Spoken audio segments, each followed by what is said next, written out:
el tiempo. En este caso, pues ustedes hagan las preguntas. A mí no me molestaría para nada si usted desea interrumpir o desea levantar la mano para hacer alguna pregunta. No hay ningún problema, así lo hacemos, incluso está más interactivo que esperar todas las preguntas al final.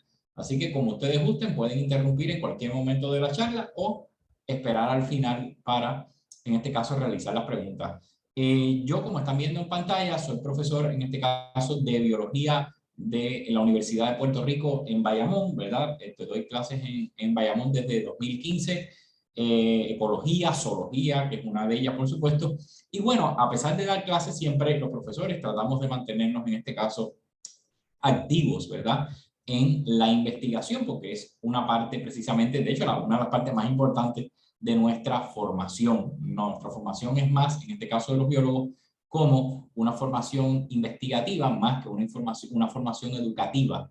Educativa vamos poco a poco también aprendiéndolo. Así que ya saben, soy en este caso de la Universidad de Puerto Rico en Bayamón y me desempeño, formo parte de los profesores del Departamento de Biología. En la tarde de hoy vamos a estar hablando en particular de este manuscrito que recién acaba de ser publicado en PBJ. A mí me sorprendió sin lugar a dudas, y esto es lo interesante de este mundo globalizado, que sale una publicación y en cuestión de menos de una semana ya te están contactando para que tú des una charla al respecto, y me sorprendió mucho porque nunca antes me había pasado que en tan corto periodo de tiempo una asociación, en este caso, se acercara a mí para preguntarme y que si podía, en este caso, impartir esta charla, que por supuesto con gusto le estoy impartiendo, pero es importante destacar, y quiero destacarle que este artículo surge de una colaboración, ¿verdad? Con personas también que están en otros recintos. Por ejemplo, la doctora Filipa Godoy, que pertenece al Departamento de Microbiología del Recinto de Ciencias Médicas, y el estudiante doctoral Eduardo Tosado Rodríguez, que es también estudiante doctoral de la doctora Filipa, está ahora mismo haciendo su doctorado en el Recinto de Ciencias Médicas, y casualmente Eduardo también estudió microbiología, en este caso ambiental, como ustedes. O sea, él perteneció a esta misma organización en la que están ustedes hoy presentes. No sé si habrá podido entrar, yo le había pasado a él también el link para que accediera y participara de la charla. No he podido ver toda la lista de participantes, pero esperemos que pueda sumarse. Y es un ejemplo para que ustedes vean que como estudiantes como ustedes pueden también estar, en este caso, en este tipo de publicaciones científicas. Y quiero destacarle, y siempre lo digo porque literalmente mi formación no es como microbiólogo. O sea, me dieron una clase de microbiología, pero yo no soy el experto en microbiología. Los expertos en microbiología son la doctora Godoy y en este caso Lemuel, que es su estudiante que también está en esa formación. Pero esto es para que ustedes vean la gran importancia de la interdisciplinariedad entre los biólogos. O sea, podemos unirnos un ecólogo, mi especialidad es la biología marina con énfasis en los erizos de mar, y la de ellos es en este caso la bioinformática y el trabajo con la microbiología. Cuando en este caso varios intereses se pueden unir, surgen proyectos precisamente como este. Y bueno, precisamente este proyecto no es el primero de los que salen de esta colaboración, ¿verdad? Si bien es el que ustedes están conociendo como el primero, hubo uno antes, que salió el año pasado casualmente, y también trabajaba con las mismas especies de erizo de mar que están viendo que vamos a estar discutiendo en la tarde de hoy. Este fue el grupo de dieta, un trabajo que surge como fruto de colaboración también entre la doctora Godoy, el doctor Wangenstein y el doctor Prager. Ellos son de la universidad, en este caso, de Tromsø, en Noruega, y tuve la oportunidad, en este caso, primero que utilizamos las mismas muestras. Es importante destacar eso, y esto fue una forma de literalmente de ampliar, aumentar la eficiencia de los estudios, porque a partir de las mismas muestras podemos nosotros, en este caso, realizar diferentes proyectos, y un proyecto que salió el año pasado, precisamente publicado, fue el proyecto de secuenciación genética de la dieta de estas 4 especies de erizos. Así que esta fue del primer output o la primera salida en el proyecto de investigación que va a ser un poquito más complejo, y ya al final de la charla pues yo les voy a mencionar a ustedes hacia dónde nos encaminamos y cuáles son los próximos manuscritos que vamos o que estaremos redactando y que van a salir próximamente publicados, ¿verdad?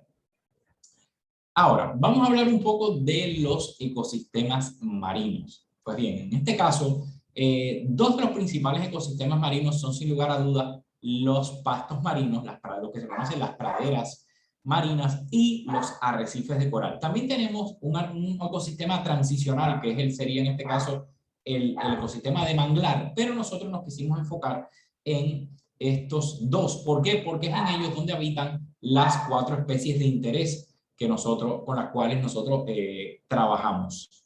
En este caso, en el caso de las praderas de Thalassia testudinum, que están dominadas precisamente por esta planta con flor del género Thalassia, aunque también aparece Syringodium y existen otros tipos de plantas, pues aquí las especies que más abundan, pues en este caso sería el erizo verde, que se llama, el nombre científico es Litheckinus variegatus, y en este caso el erizo blanco o Trichneustes ventricosus.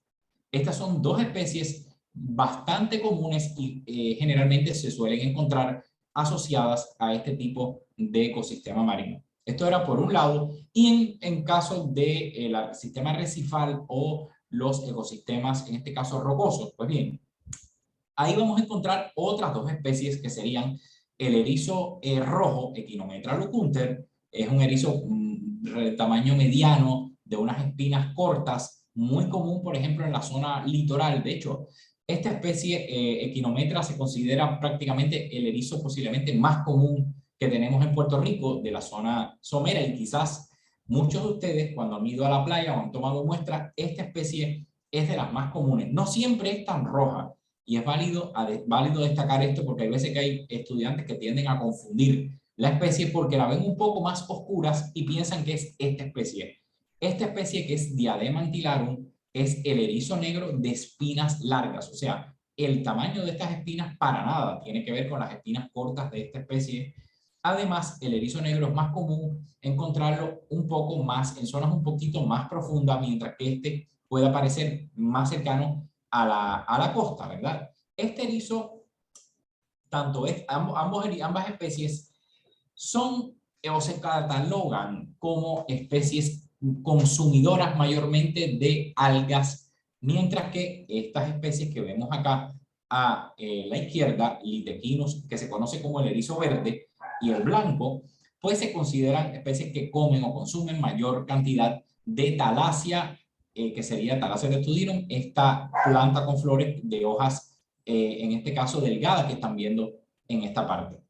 Así que, literalmente, basándonos en este conocimiento previo de estos dos ecosistemas y de las especies que habitan en él, pues nosotros, en este caso, nos trazamos como objetivo, primero que todo, caracterizar la microbiota intestinal de estas 4 especies de erizo. Para ello, por supuesto, utilizando una técnica novel, no, por ejemplo, siguiendo la microbiología tradicional, que sería cultivando o a través del microscopio, sino que en este caso quisimos poner en práctica las técnicas moleculares de mayor alcance, en este caso, y que permiten una identificación mucho mayor de las especies bacterianas. Y entonces utilizamos la técnica de Illumina, de secuenciación, para entonces poder caracterizar, en este caso, cuáles son esas bacterias que viven en el intestino de estas especies de erizo, y para que esto nos sirva, en este caso, de punto de partida, ya que no se conocían exactamente la gran variedad o esa gran microbiota intestinal que tienen estas especies, para futuros proyectos, en este caso, que después les voy a estar hablando, mencionando al final de la presentación. Así que el objetivo era caracterizarla y también ver cuán similares o diferentes eran estas especies o las microbiotas de estas especies. Por eso vimos acá o analizamos como factores, por ejemplo, la localidad o la ubicación de las especies, también el nicho, o sea, ver o comparar cuán similares o diferentes eran las especies de que habitaban, por ejemplo, en la zona de los pastos marinos versus la que habitaban en la zona de los arrecifes. Y bueno, más adelante les van a estar viendo cuáles fueron los resultados obtenidos. Ahora, una cosa importante, ¿dónde fue que nosotros desarrollamos este estudio? O sea, ¿dónde colectamos las especies de erizo? Pues bien, como están viendo ustedes en pantalla, en el mapa nosotros seleccionamos 3 localidades de la costa noreste de Puerto Rico, en este caso en la zona del balneario de Cerro Gordo, en Vega Baja, en la zona de Isla de Cabra y en Playa Mar Azul, que pertenece a Luquillo. Nos enfocamos en esta zona porque eran sitios precisamente de mi tesis doctoral que yo sabía que esas especies podríamos encontrarlas en esas localidades. ¿Ok? Una cosa importante a destacar y es que en nosotros originalmente nuestro proyecto era un poco más ambicioso, era mucho más ambicioso porque la red de estaciones era mucho mayor. De hecho, nosotros, una de nuestras ideas era tomar muestras, en este caso, en Culebra y en otras zonas de Puerto Rico. Sin embargo, debido a la cuestión de los permisos que hay que sacar, pues se nos sugirió, como parte de la revisión por el Departamento de Recursos Naturales, que redujésemos la cantidad de muestras, redujésemos la cantidad de localidades y redujésemos también la cantidad de especies, porque el proyecto original no solo eran estas 4 especies, sino también incluíamos especies como los que se conocen los sand dollars, o que son los erizos irregulares. Así que literalmente nuestros proyectos nos concentramos en estas 4 especies en esas 3 localidades. En cada una de estas localidades, pues, se tomaron, en este caso, muestras en una temporada de invierno versus la temporada de verano. ¿Ok? Lo que este paper sale como primera parte de las muestras de invierno, o sea, las muestras que se tomaron en el mes, en este caso, de febrero. Ahora, en cada una de estas localidades utilizamos un sensor digital para, en este caso, determinar algunas variables, en este caso del agua. Por ejemplo, medimos la temperatura, medimos la salinidad y también el pH. ¿Por qué? Porque queríamos, primero que todo, saber o darnos cuenta cuán similares o diferentes eran estas localidades. Realmente, cuando se realizó un análisis estadístico, pues literalmente debido a la cercanía, ¿verdad? Y a la gran homogeneidad de la agua oceánica, pues literalmente no encontramos diferencias significativas ni en pH, ni en salinidad, ni en temperatura. O sea que literalmente la ubicación geográfica de estas localidades, pues en cuanto a temperatura, salinidad y pH, pues no existían unas diferencias significativas. Ahora, pues, ¿cómo fue? Vamos a entrar un poquito en cómo fue ese proceso de disección. Pues bien, en este caso, nosotros tomamos, y vamos a mencionar brevemente ese detalle, nosotros seleccionamos una cierta cantidad de individuos por especie. Y como ven aquí en la tabla, por ejemplo, seleccionamos 21 muestras de Cerro Gordo, tenemos 21 de Isla de Cabra, y en el caso de Mar Azul Luquillo hubo un problema, y si se fijan, aquí falta una especie. ¿Ok? Esto se debe, en este caso, a que lamentablemente cuando nosotros fuimos a hacer el muestreo, por algún motivo, la especie del erizo verde, que es LV, Litequinus variegatus, no apareció. Por más que se buscó, por más tiempo que estuvimos checando, incluso nos fuimos en 2 ocasiones dentro del mismo mes para ver si conseguíamos los ejemplares y no hubo forma de conseguirlo. Parece que algo sucedió con la población en esa localidad. Entonces, en esta localidad nos quedamos solamente con Diadema antilarum, que es el erizo negro, el erizo rojo, que es en este caso, Echinometra leucunter, y Trineustes ventricosus, que sería el erizo blanco. El total fueron 60 muestras. Ahora, ¿cómo fue todo el proceso de colecta, en este caso, y transporte al laboratorio? Bueno, pues nosotros colectamos los erizos manualmente, ¿verdad? Con una pinza para evitar, en este caso, la punzada de las espinas.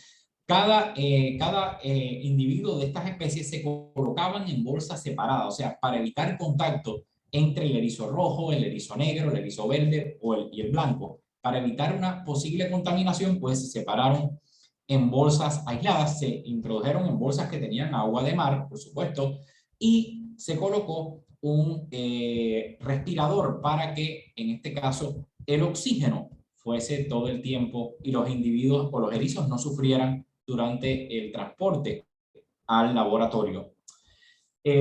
Fue bastante rápida la cosa porque a pesar de la distancia nosotros nos movimos con bastante agilidad y logramos que los erizos llegaran al laboratorio sin ningún problema, y una vez allí pues se le practicó la eutanasia, una eutanasia con un protocolo que había sido previamente, en este caso, aprobado por IACUC. O sea, recuerden que debido a experiencias de épocas pasadas donde se registró maltrato animal, pues para evitar esto, entonces se han establecido una serie de protocolos y reglamentaciones que todos los investigadores debemos seguir para evitar, en este caso, que los organismos que se van a manipular sufran, en este caso, de una manera excesiva. Así que para reducir ese sufrimiento, se les garantiza una muerte digna a través de un proceso donde los individuos primero se aclimataron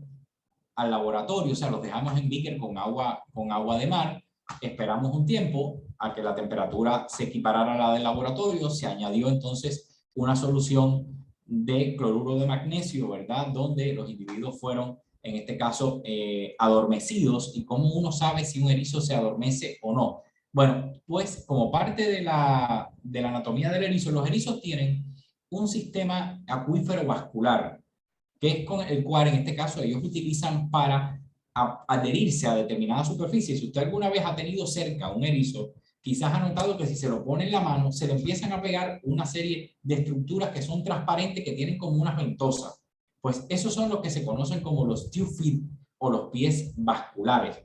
Pues entonces cuando usted coloca el erizo en el beaker, el erizo se pega a la pared del beaker, y cuando se añade la anestesia y el erizo se anestesia completamente, pues entonces el organismo se desprende. Esto significa que la anestesia ha hecho el efecto. Y posteriormente, entonces, una vez se anestesiaban, se les daba, en este caso, un shock térmico para que los ejemplares murieran, ¿verdad? Pero de una manera, en este caso, sin sufrir, porque ya estaban anestesiados.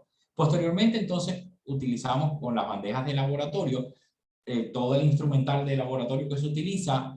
Por supuesto, siempre se flameaba para evitar cualquier tipo de contaminación, y entonces comenzamos la disección del esqueleto de los individuos. Una cosa importante, este endoesqueleto, los erizos, al igual que los equinodermos, la mayoría de los equinodermos, tienen un endoesqueleto de placas calcáreas, que por fuera tienen entonces la epidermis, que es muy fina, y este conjunto de espinas. Ahora, en este caso, pues nosotros, para acceder al sistema digestivo, al intestino, que era la parte principal que nos interesaba estudiar y obtener la muestra, pues entonces lo que hicimos fue, con la tijera y con mucho cuidado, pues se estableció un corte a nivel del plano ecuatorial. O sea, con la tijera se perforó este endoesqueleto que se conoce como la testa, se le llama testa, y entonces, pues esta testa se realizó un corte en el plano ecuatorial. Una vez esto ocurrió, pues entonces ya el erizo se pudo abrir en dos partes, en dos mitades, y utilizando las pinzas, pues se extrajeron fragmentos del intestino del organismo. Claro, este fragmento en ocasiones contenía ciertos contenidos de pellets, pero eran contenidos en este caso mínimos, no era tanto contenido de pellets, sino que también había en este caso la pared del intestino y parte de ese contenido.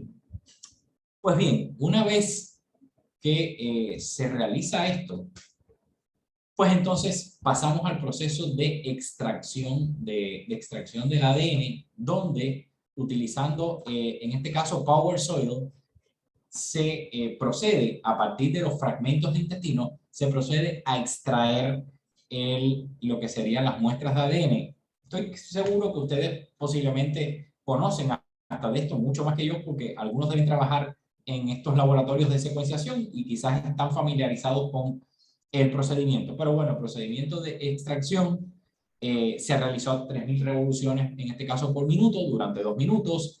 Y una vez se extrajo este ADN, pues el próximo paso fue, en este caso, la amplificación y secuenciación. En este caso se utilizó el marcador V4 del ARN ribosómico 16S, que es el característico para las bacterias, ¿verdad? Cuando nosotros, por ejemplo, hicimos el de dieta, fue otro tipo de genes los que se secuenciaron, pero en este caso, a nivel bacteriano, pues lo que se secuenció fue el 16S. En este caso, las muestras, si bien fueron, el ADN fue procesado en el laboratorio del recinto de ciencias médicas, el laboratorio de la doctora Filipa Godoy, y quien realizó precisamente este proceso de extracción del ADN fue el estudiante doctoral Lemuel, ¿verdad? Fue la persona que más estuvo a cargo de esta parte tan importante del proceso. Pues las muestras se envían para una facilidad en los Estados Unidos donde se realiza todo este proceso de amplificación y secuenciación. Para entonces, una vez estos han sido secuenciados, pues se envían de regreso unos archivos, unos files en el formato FASTQ, que es el que se utiliza con posterioridad para entonces, utilizando otros programas de bioinformática, pues asignar esas muestras. Primero hay que hacer, ustedes deben conocer que hay que hacer un proceso de quality control, o sea, de filtración de esa información,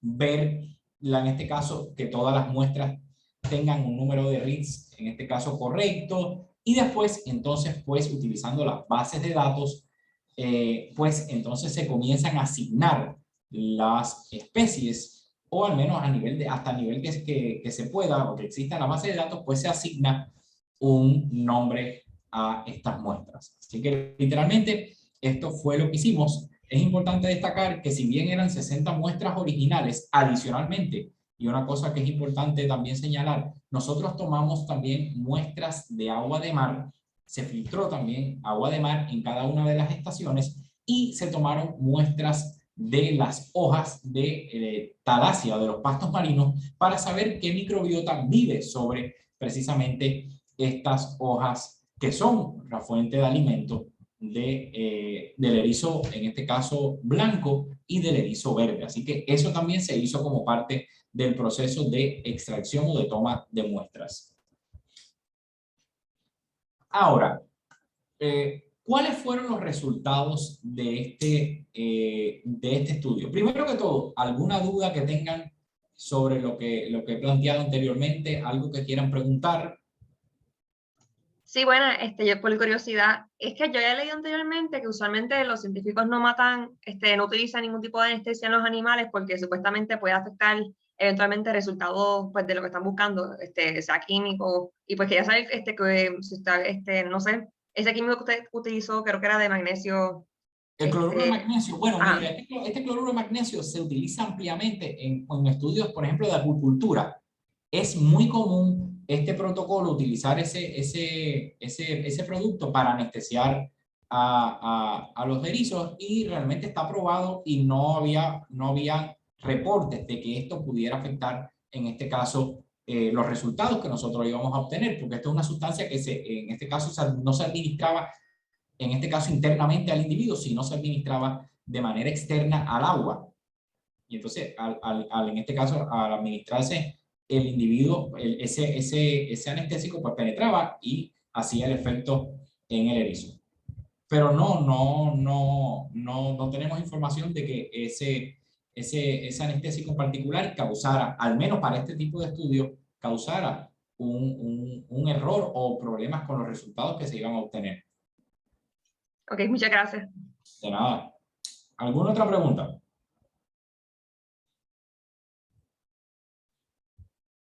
No, pues bueno, continuamos. Ahora, ¿qué están viendo? Bueno, están viendo ahora mismo parte de los resultados. Si ustedes se fijan, nosotros desarrollamos esta serie de figuras, fue propuesta en este caso por la doctora Godoy, realizamos esta figura, preferimos realizar estas figuras complejas donde hay mucha información en una sola figura. Las revistas actualmente ustedes saben que prefieren eso a figuras independientes, ¿verdad? Donde literalmente en este primer caso lo que hicimos fue comparar las localidades. Fíjense que aquí está, por ejemplo, Cataño, que sería Isla de Cabra, Cerro Gordo, que es en Vega Baja, y Luquillo, que es Mar Azul. Ahora, ¿qué obtuvimos o qué encontramos de interesante en estos primeros resultados cuando se analizaron las muestras primero por localidades? Pues bien, en este caso analizamos o nos dimos cuenta que a nivel de filum, importante destacar, pues dominaron los bacteroidetes, fusobacteria y proteobacteria. Fueron los grupos con una mayor abundancia relativa dentro de estas muestras. Sin embargo, algo bien interesante fue que para el caso de Cerro Gordo, encontramos que había una mayor abundancia de bacteroidetes y una menor abundancia de fusobacterias. O sea, en esa localidad, por algún motivo, hay o encontramos una menor abundancia de este tipo de bacterias que pertenecían al filum, en este caso, fusobacteria. Ahora, cuando realizamos, como parte de los análisis, se realizaron análisis de alfa y de beta diversidad. Pues en el caso de los análisis de alfa diversidad, literalmente no se encontraron diferencias significativas entre localidades. Sin embargo, sí se encontró en este caso una leve mayor diversidad en IC, que sería Isla de Cabra. O sea, en las muestras de Isla de Cabra, pues había un poquito más de diversidad, sin embargo, no fue suficiente para definirlo como estadísticamente significativo, pero sí había una leve diferencia en esta localidad. Claro, recuerden que estamos literalmente trabajando, tomando muestras dentro de la misma isla, estamos en la misma costa norte, así que no era algo que quizás no nos esperásemos, porque las localidades estaban bastante cercanas entre sí. Y en cuanto a la beta diversidad, aquí se mostraron diferencias en cuanto a la composición entre los tres sitios. O sea, en cuanto a la beta diversidad, sí hubo, en este caso, diferencias significativas. El p-value fue 0.01 y en el análisis de similitud del ANOSIM 0.02. O sea que en beta diversidad sí hubo sus diferencias, pero en alfa no la hubo. ¿Ok? Ahora, con respecto a otra parte del análisis, pues en este caso comprendía comparar, por supuesto, entre las especies. Si nosotros vamos a esta imagen, que quiero ampliárselas un poquito para que ustedes vean esto con más nivel de detalle. Se parece que toqué algo acá. Que activé. Ok, vamos a ampliarlo un poco, vamos a utilizar el zoom. Pues bien, cuando se realizó el análisis comparativo entre las diferentes especies, aquí están viendo, por ejemplo, el erizo negro, que es diadema, el erizo rojo, el erizo verde y el erizo, en este caso, blanco. Pues bien, en este caso, ¿qué encontramos? Que las especies en sentido general eran bastante similares también en cuanto a la composición de esa microbiota a nivel de filum, ¿verdad? Que esto es importante destacar a nivel de filum. Eran bastante similares, sin embargo, hay una especie que es el erizo verde que mostró ciertas particularidades. Se mostró literalmente, las muestras del erizo verde fueron más diversas, digámoslo así, que las muestras en los otros grupos. Por ejemplo, aquí a nivel de especie, pues en este caso los bacteroidetes, también proteobacterias fueron de los grupos más afines, fusobacteria igual. Sin embargo, si ustedes notan acá, en el caso del erizo verde, pues estamos viendo otros colores y una mayor una distribución de a nivel de filo un poco más amplia, ¿verdad? Con una mayor representatividad, por ejemplo, de grupos como plantomicetes, que no habíamos visto tan abundantes en las otras tres especies. Así que esta especie llamó la atención porque tiene una composición microbiana intestinal que difiere un poco del resto de las especies. Aquí cuando vemos, por ejemplo, esta gráfica, que es de secuencias por muestra versus las especies observadas, también estamos analizando, estamos viendo que el erizo, las otras 3 especies son bastante similares y el erizo verde, pues entonces se sale de esas similitudes con respecto a las otras 3 especies. Igual, en este caso, en el caso de a nivel de género, por ejemplo, vimos que las muestras estas que están marcadas, porque es que no se ve muy bien, vamos a ampliar un poquito para ver si se ve mejor.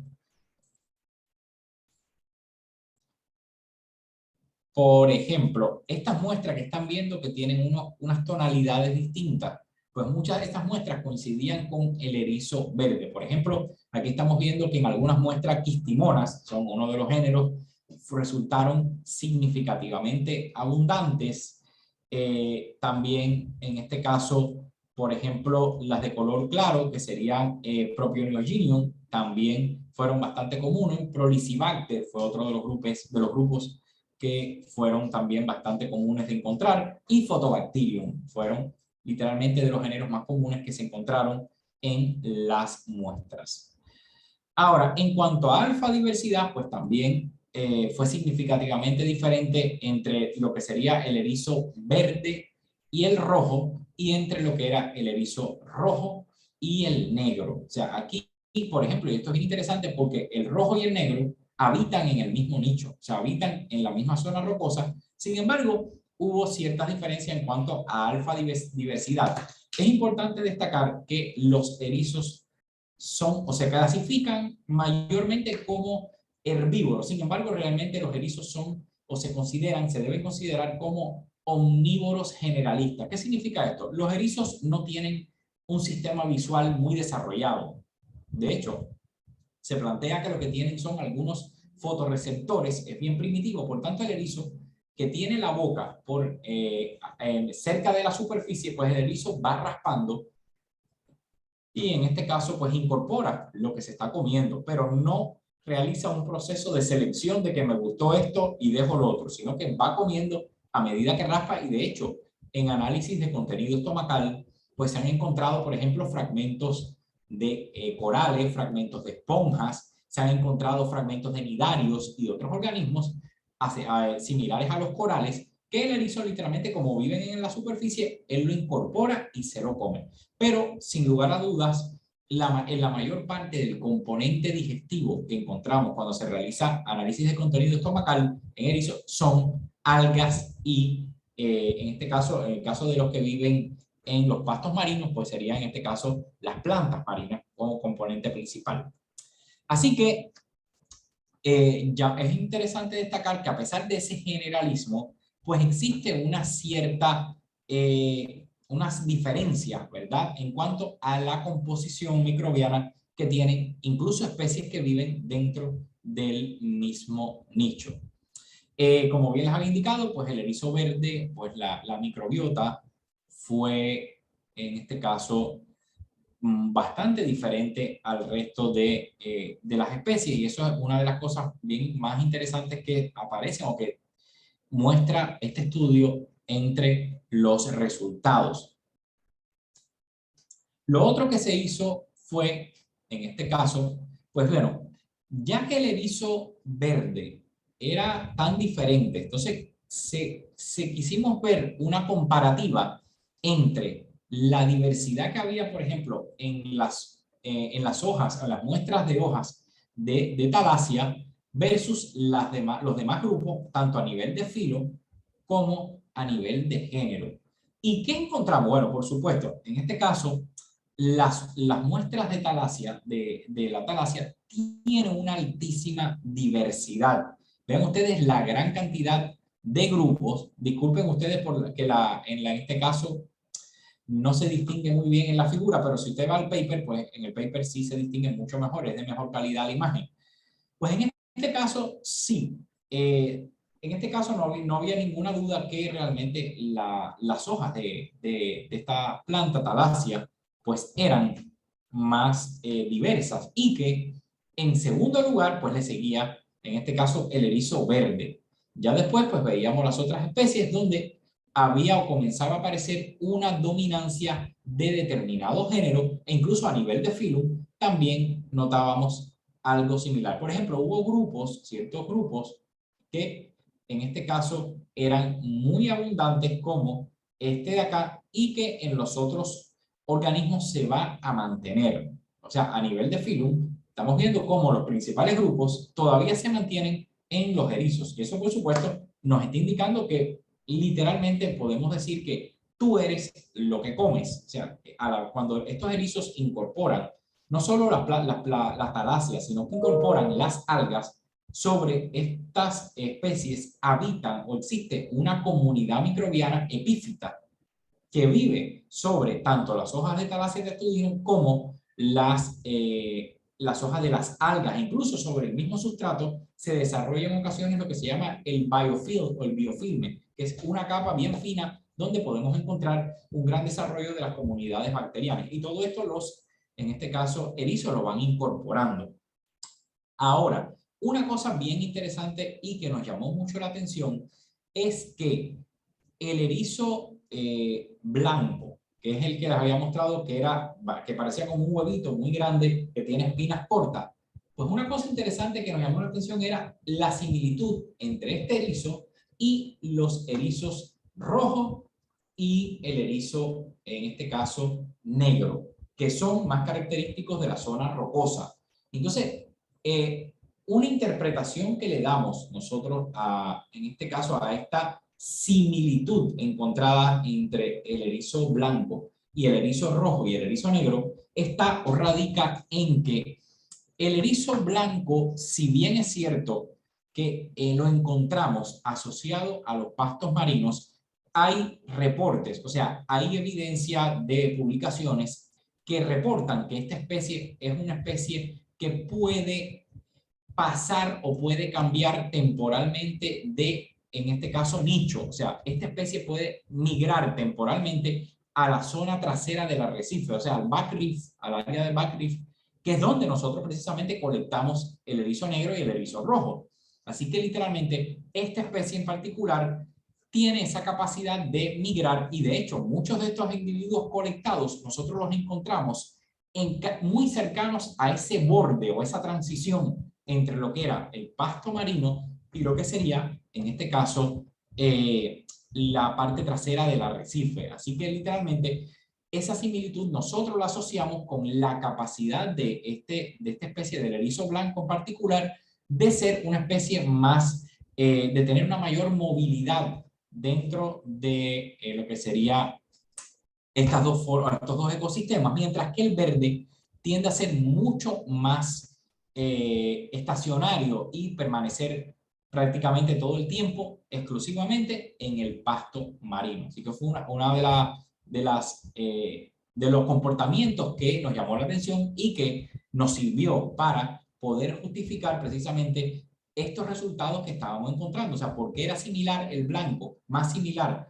al negro y al rojo que al verde? Si el verde y el rojo viven, si el verde y el blanco viven literalmente asociados al mismo tipo de ecosistema, pues literalmente esta capacidad de movimiento del blanco pudo estar detrás de estos resultados obtenidos para esa especie.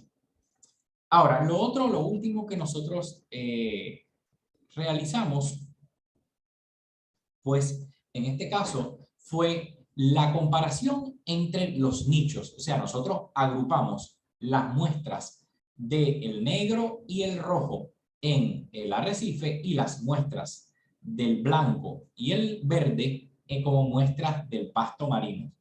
Y en este caso, ¿qué encontramos? Bueno, que las fusobacterias, en este caso, eran más abundantes en muestras de pastos marinos, mientras que los bacteroidetes pues eran más abundantes en las muestras arrecifales. En cuanto a nivel de género, por ejemplo, Prolicibacter y Propneogenium y Photobacterium fueron comunes encontrarlas en ambos nichos. Tienden a ser géneros que están bastante distribuidos en los dos tipos de ecosistemas. No encontramos diferencia entre nichos cuando realizamos estas diferencias. Quizás, entre otras cosas, esto se deba a que como incluimos aquí al blanco y al verde, los resultados del blanco afectaron sin lugar a dudas o hicieron mucho más similares a las dos comunidades que si, por ejemplo, hubiésemos dejado solamente aquí el blanco y aquí el rojo y el negro. Como el verde actuaba como un tipo de especie ambivalente, pues literalmente afectó y creo que estos resultados donde prácticamente no encontramos diferencias en cuanto a este tipo de microbiota. Pues bueno, las conclusiones entonces, ¿cuáles fueron? Primero, hay evidencia de que las comunidades bacterianas son bastante similares entre todas las especies y localidades, salvo algunas excepciones. En este caso, como en el caso del verde, que tuvo unas particularidades, sobre todo porque es una especie que tiende a estar más estacionaria en los pastos marinos que están dominados por esta planta con flor, que sería Thalassia testudinum. Ahora, y ustedes se preguntarán, bueno, ¿y para qué hicieron este estudio? ¿Cuál es el objetivo de este estudio? Bueno, primero que todo, nosotros establecimos una línea base, o sea, no había hasta el momento no existían publicaciones de este registro de especies bacterianas asociadas a la microbiota intestinal de estas 4 especies de erizos para Puerto Rico, y además, literalmente, a partir de estas muestras o a partir de este estudio, nuestros resultados pueden tener implicaciones a la hora de desarrollar estudios por ejemplo, ecológicos relacionados con la conservación, relacionados con el cambio climático. Nosotros ahora, por ejemplo, pudiéramos someter a esta especie a experimentos de cambios en el pH. Ustedes saben que la acidificación de los océanos es algo que se nos viene encima. Y cómo esa acidificación pudiera estar afectando la microbiota de los erizos. Antes no se sabía cómo porque no había una base de datos que dijera cuáles eran las más abundantes. Ya ahora sabemos cuáles son. Y esto nos puede servir, en este caso, para futuros estudios ecológicos, porque ya tenemos una idea de qué hay, y entonces podemos, a partir de saber de qué hay, qué puede ocurrir de ahora en adelante con otros tipos de estudios, que pueden ser tanto estudios observacionales de campo como estudios experimentales.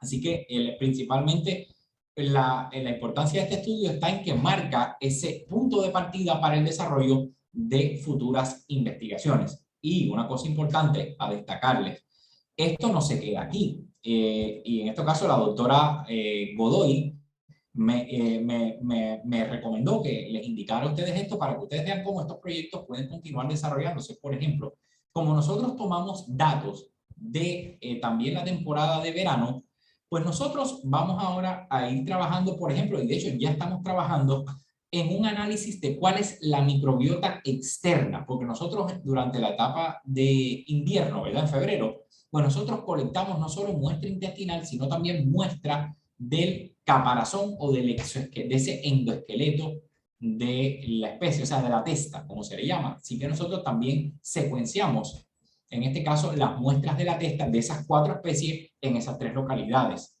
Adicionalmente, nosotros también vamos a desarrollar, y de hecho esto forma parte también de una investigaciones que van a llevar a cabo estudiantes subgraduados, ¿verdad? Con la doctora Filipa tiene ahora mismo una estudiante que va a participar en estos estudios. Por ejemplo, ver cómo la estacionalidad puede cambiar la microbiota intestinal en el erizo blanco. Y una cosa bien interesante que hicimos en la segunda temporada de muestreo, que tomamos muestras de individuos pequeños y de individuos grandes para el caso de Trimneustes, del erizo blanco. Así que otro de los estudios que va a salir en algún momento del futuro cercano estará relacionado con: ¿habrá diferencia entre la microbiota intestinal de individuos juveniles y de individuos adultos?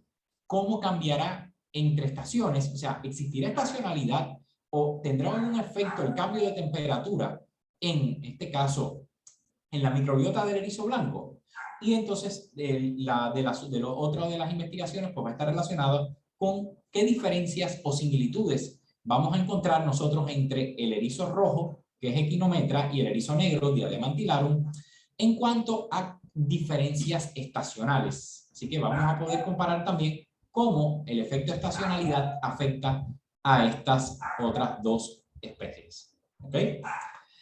Y bueno, nada, los quería dejar con las fotos nuevamente para que volvieran a guardar en memoria a cuáles eran estas especies. Recuerden que este es el rojo, este es el negro, estos habitan en la zona arrecifal o rocosa, mientras que estos dos son más comunes en la zona de pastos marinos.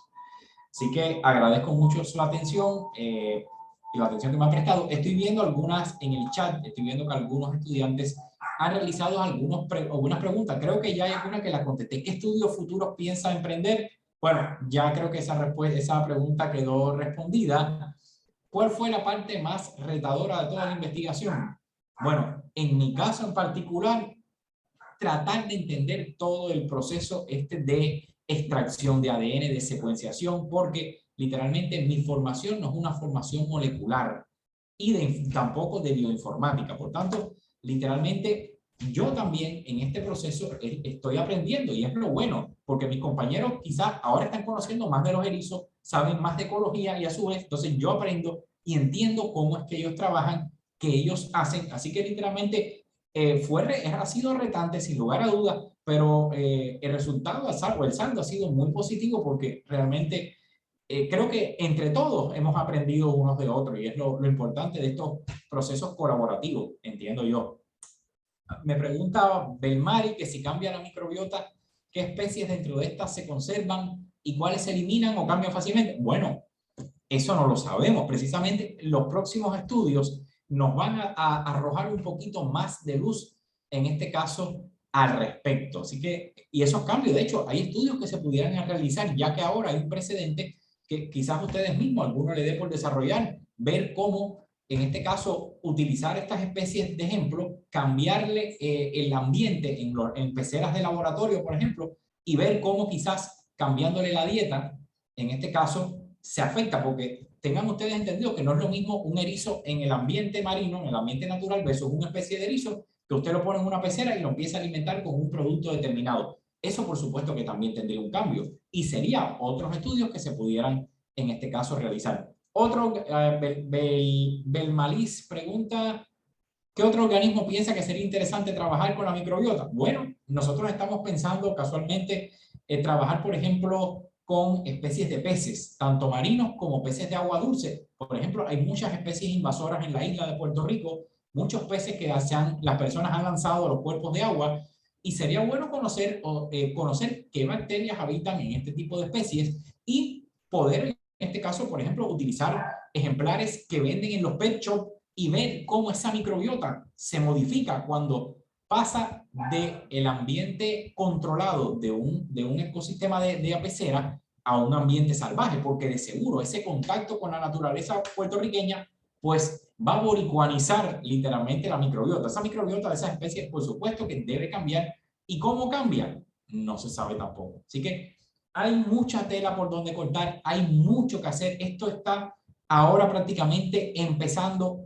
Hay muchas especies de las cuales no se sabe prácticamente nada y créanme que es retante, pero literalmente se puede publicar mucho. O sea, es un nicho en el cual no existe mucha competencia y ustedes pueden aprovechar para desarrollar estas investigaciones. Cualquier duda adicional que ustedes tengan, por supuesto, pueden consultar con la doctora Godoy, que cuando ustedes miren el paper es la corresponding author, o sea, es la autora por correspondencia. También pueden consultar con Lemuel, que también estaba muy vinculado con nosotros, y en este caso, pues, pueden aclarecer más dudas y quizás hasta puedan establecer algún tipo de colaboración o puedan participar de futuros estudios también, o proponer ustedes estudios a ellos. ¿La microbiota de los erizos comparte similitud con la de los humanos o no? Bueno, eso sería bien interesante. No conozco la microbiota humana. Así que en este caso, eso habría que preguntárselo literalmente o buscar estudios de humanos que nosotros, por supuesto, como estamos trabajando con los erizos, nos enfocamos en los invertebrados marinos y no teníamos conocimiento al respecto. Pero sería bueno, o sea, muchas preguntas interesantes y créanme que hay mucha tela por donde cortar y que desarrollar en los estudios. Así que cedo la palabra a la representante de SEMI y gracias por la atención. Eso era, levanté la mano porque quería hacer una pregunta también. Sí.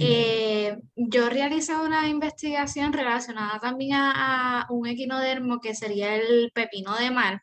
¿Holoturia mexicana? ¿Qué? ¿Con holoturia? Sí, Okay. Holoturia glabérrima. Sí. De la bérrima. Ok, esa es Sí. otra. Ok, perfecto. Sí, y la cosa es que los equinodermos son reconocidos por su capacidad de regeneración. En el mismo laboratorio donde yo hice mi investigación, que fue un poco más bioinformática, pero participé, un exemita, saludos,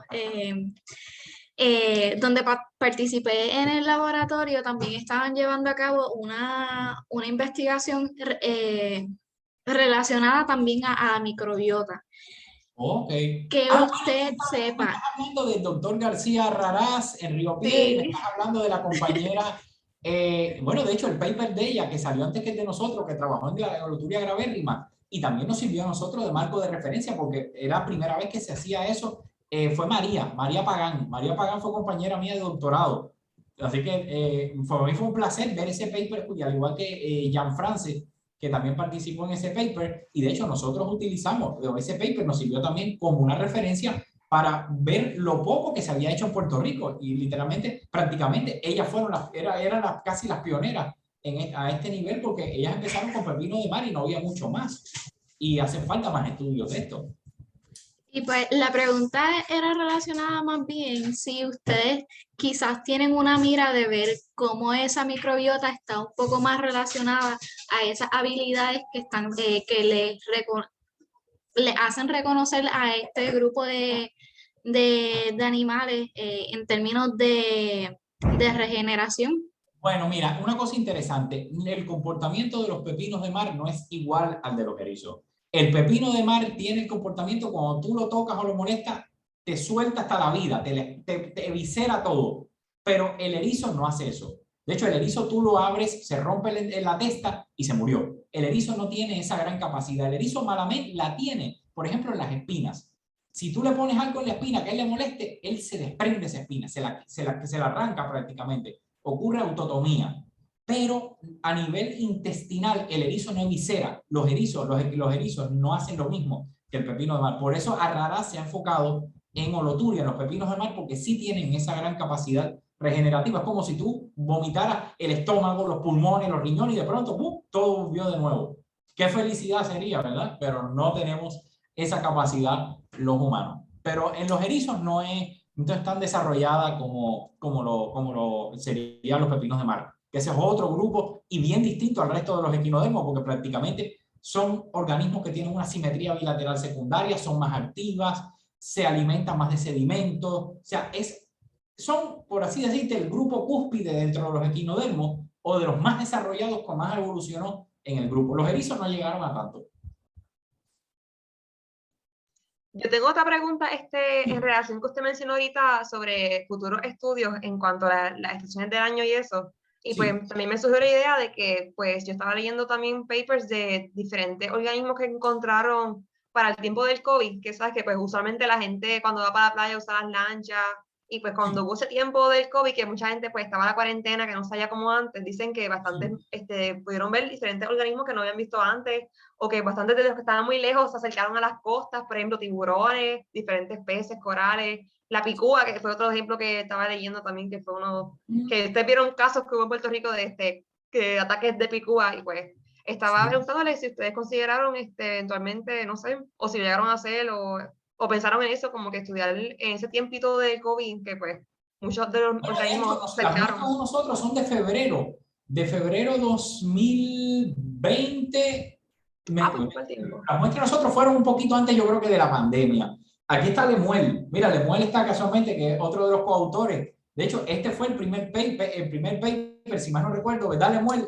Tuyo como coautor, de él como estudiante doctoral. Así que esto también fue un logro también para Lemuel. Él nos dice que la microbiota del ser humano es distinta a la que observamos en erizos. Bueno, además de tener una separación genética bastante grande, aunque en este caso seamos cordados, los erizos en este caso son invertebrados deuterostomados, somos deuterostomados los dos grupos, pero hay millones de años de evolución diferente. Además, lo que él dice, la dieta del humano para nada tiene que ver con la dieta que vas a encontrar en este caso en los equinodermos, que se alimentan mayormente de algas. Quizás si ustedes empiezan a comer algas, quizás de aquí a 20 o 30 años tengas una microbiota parecida a la del erizo, pero eso habría que estudiarlo.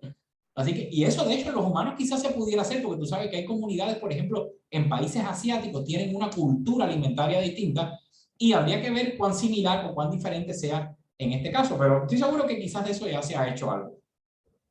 Profesor, Sí. yo tengo una duda en cuanto a los cambios de clima y de temporada. ¿Usted cree que, por ejemplo, ustedes hicieron esto como para febrero, tal vez para pues la época navideña, que todo está, el agua está maybe un poco más fría, la abundancia y diversidad se mantiene igual o tal vez usted cree que pueda cambiar? Bueno, mira, nosotros tomamos muestras en febrero y muestras en agosto. O sea, literalmente nosotros tomamos muestras de un periodo. Febrero se considera uno de los meses más fríos. Y de hecho te lo digo yo, que fui el que me tuve que meter en el agua a tomar las muestras.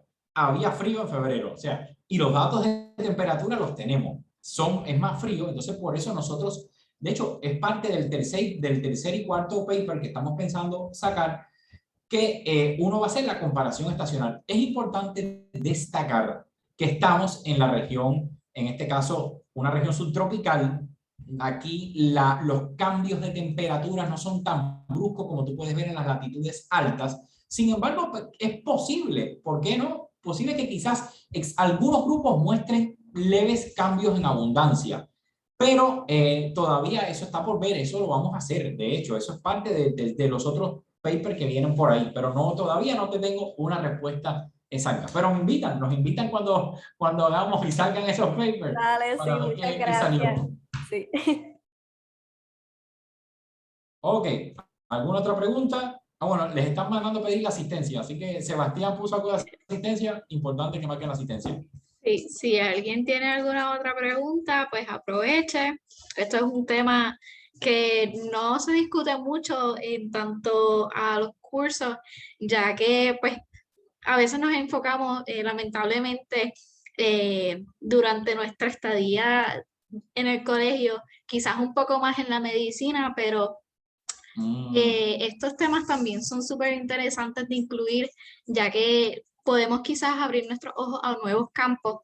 Así que le agradecemos a... explorar y que pudieran ser en este caso fruto para que ustedes sacaran nuevas publicaciones, ¿verdad? Porque el humano, les digo, el humano es de los mamíferos posiblemente el que más estudios han hecho de microbiota. Hay muchas publicaciones de los mamíferos, no solo del humano. Sin embargo, lo que son los invertebrados y organismos marinos han quedado como relegados a un segundo plano, y eso es una ventaja para nosotros porque eso está ahí, no hay competencia, pues podemos comenzar a trabajar y sacar nuevas publicaciones, que es lo bueno. Lo bueno es investigar en este caso. Sí.